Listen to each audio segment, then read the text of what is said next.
Assalamualaikum warahmatullahi wabarakatuh. Hamdan wa syukron lillah, wassalatu wassalamu ala rasulillah, wala hawla wala quwata illa billah, amma ba'du. Pendengar Buletin Dakwah Kafah rahimakumullah, alhamdulillah kembali hadir di tengah-tengah Anda semua Buletin Dakwah Kafah. Kali ini edisi 253, 30 Dzulhijjah 1443 Hijriah, 29 Juli 2022 Masehi. Kali ini akan mengangkat tema Hijrah, Momentum Mewujudkan Identitas Islam Kafah. Bismillahirrahmanirrahim. Tidak terasa saat ini kita memasuki tahun baru 1444 Hijriah. Masih seperti sebelumnya. Pada tahun baru Hijrah ini ragam kerusakan makin merata terjadi di mana-mana.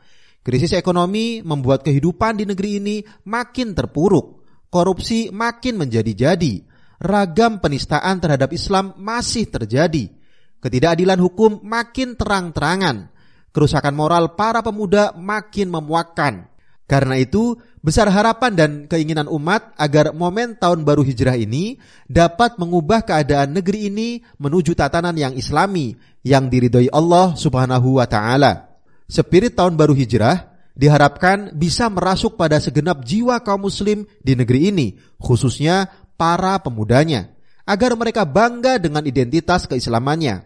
Pasalnya, saat ini masih banyak anak-anak muda di negeri ini yang justru bangga dengan simbol-simbol kekufuran dan kemaksiatan.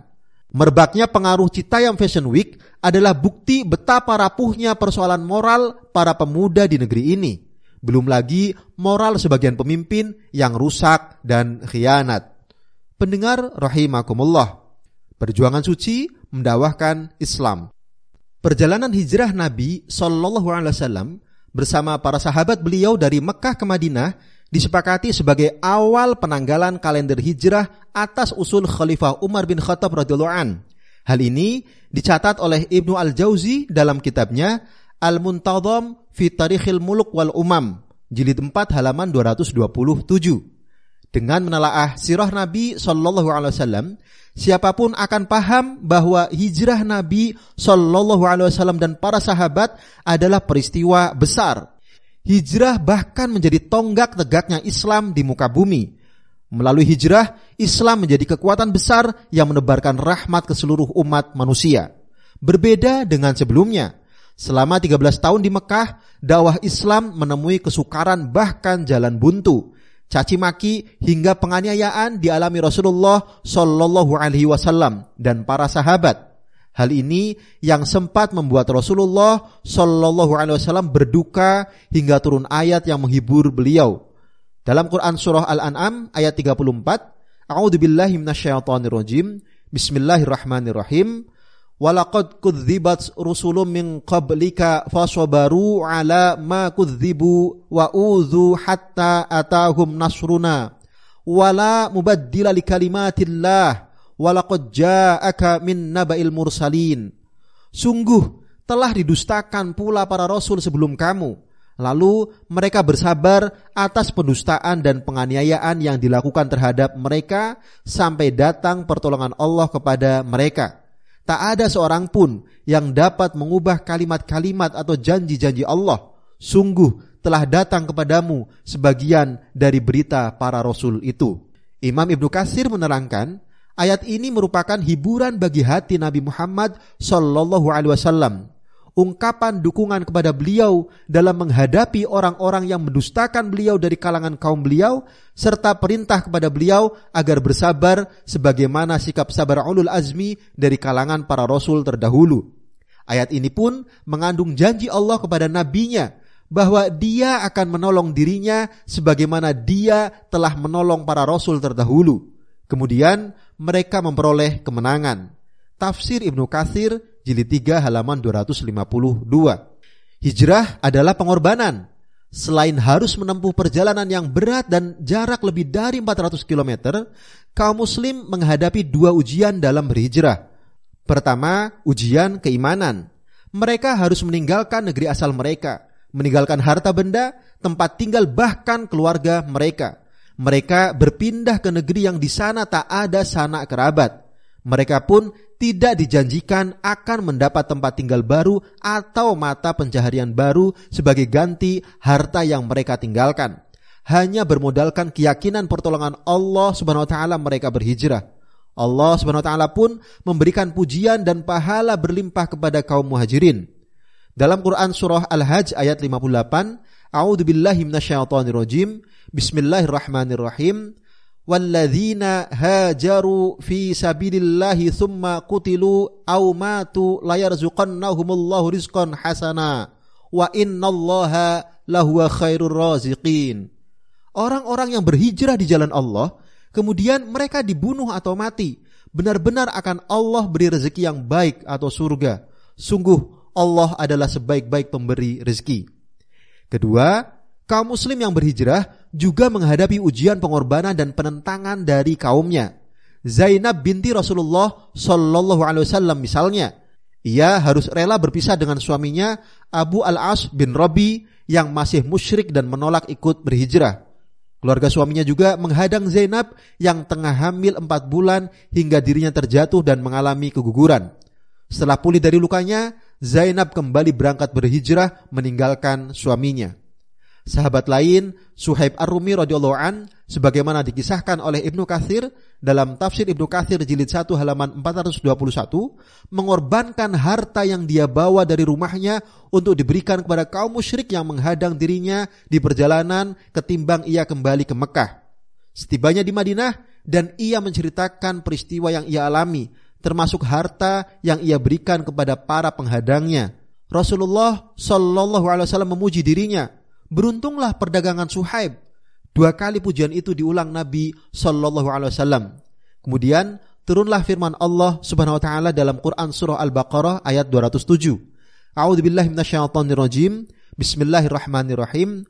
Wa minan nasi may yashri nafsahu ibtigha'a mardatillah wallahu raufum bil ibad. Di antara manusia ada orang yang mengorbankan dirinya karena mencari ridha Allah. Allah Maha Penyantun kepada hamba-hambanya. Pendengar rahimakumullah, ikhtiar melanjutkan dakwah. Hijrah Nabi sallallahu alaihi wasallam ke Madinah bukanlah karena beliau ingin menghindar dari kesulitan demi kesulitan yang menghadang dakwah beliau selama di Mekah. Hijrah juga bukan karena Rasulullah sallallahu alaihi wasallam sudah tidak bisa bersabar lagi menghadapi rintangan dakwah. Namun beliau menyadari bahwa masyarakat Mekah berpikiran dangkal, bebal dan berkubang dalam kesesatan. Karena itu, beliau melihat bahwa dakwah harus dialihkan dari kondisi masyarakat semacam ini ke kondisi masyarakat yang kondusif dan siap menerima Islam. Allah Subhanahu wa taala lalu memberikan pertolongan dengan kedatangan orang-orang suku Aus dan Khazraj dari Yasrib atau Madinah. 2 kabilah ini terkenal dengan kekuatan mereka karena terbiasa berperang. Negeri mereka pun memiliki posisi geostrategis yang luar biasa, terletak di jalur perdagangan antara Mekah dan Syam. Hal ini mencemaskan orang-orang Quraisy seandainya Rasulullah sallallahu alaihi wasallam berkuasa di Madinah. Madinah juga memiliki lahan yang lebih subur ketimbang Mekah karena terletak di antara 2 tanah vulkanik, Al-Wabarah di barat, Waqim di timur, Uhud dan Sil'u di utara, serta Gunung Ir di barat daya. Selain memberikan kesuburan, posisi Madinah yang demikian secara militer membuat wilayah ini sulit untuk diterobos dan diserbu musuh. Ini disadari oleh kaum musyrik Quraisy. Mereka mencemaskan Islam menjadi kekuatan besar yang bisa mengalahkan mereka. Karena itu, mereka berusaha keras menghadang hijrah kaum muslim, khususnya Rasulullah sallallahu alaihi wasallam. Namun, dengan izin Allah, beliau dapat menerobos kepungan orang-orang kafir Quraisy dan lolos dari kejaran mereka hingga beliau tiba di Madinah. Setiba di Madinah, Rasulullah sallallahu alaihi wasallam melakukan sejumlah langkah untuk membangun kekuatan dalam wujud negara Islam pertama di dunia yang kokoh. Pertama, Rasul sallallahu alaihi wasallam berhasil menyatukan suku Aus dan Khazraj yang bermusuhan. Beliau juga mempersaudarakan kaum Muhajirin dan Ansar. Kedua, Rasulullah sallallahu alaihi wasallam mengikat seluruh pihak di Madinah dan sekitarnya seperti kaum musyrik dan Yahudi dengan piagam Madinah. Tujuannya antara lain agar eksistensi negara Islam yang dibangun tidak digoyahkan oleh siapapun. Semua terikat dengan piagam Madinah untuk saling menjaga dan melindungi. Mereka tidak boleh bersekutu dengan musuh untuk menyerang satu sama lain. Semua pihak setuju untuk tunduk pada hukum-hukum Islam. Bisa dilihat di piagam Madinah klausul nomor 45. Ketiga, Rasulullah Shallallahu Alaihi Wasallam menyusun struktur pemerintahan Islam di Madinah dan menjalankan syariah Islam secara kafah di sana. Abu Bakar dan Umar bin Khattab radhiyallahu an diangkat sebagai muawin atau pembantu beliau dalam pemerintahan. Nabi Shallallahu Alaihi Wasallam bersabda, "Waziraya minas samai Jibril wa Mikail wa min ahlil ard Abu Bakar wa Umar." Pembantuku dari langit adalah Jibril dan Mikail, sementara pembantuku dari penduduk bumi adalah Abu Bakar dan Umar. Hadis riwayat Al-Hakim dan Tirmidzi. Rasulullah Shallallahu Alaihi Wasallam mengangkat Qais bin Sa'ad sebagai pimpinan kepolisian sebagaimana diriwayatkan oleh Imam Al-Bukhari.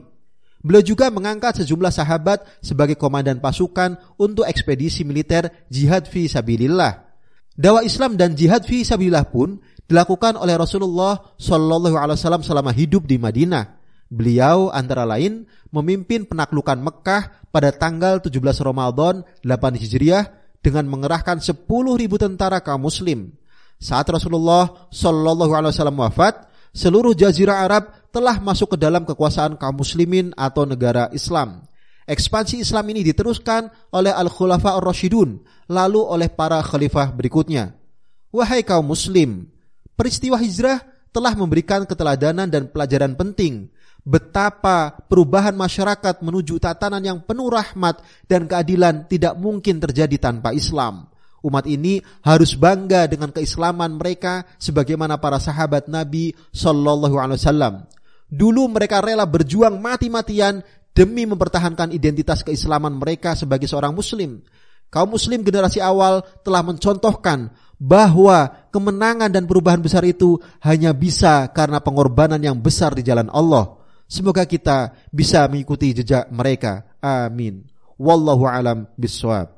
Demikian materi Buletin Dakwah Kafah edisi 253. Hijrah, momentum mewujudkan identitas Islam kafah. Terima kasih. Assalamualaikum warahmatullahi wabarakatuh.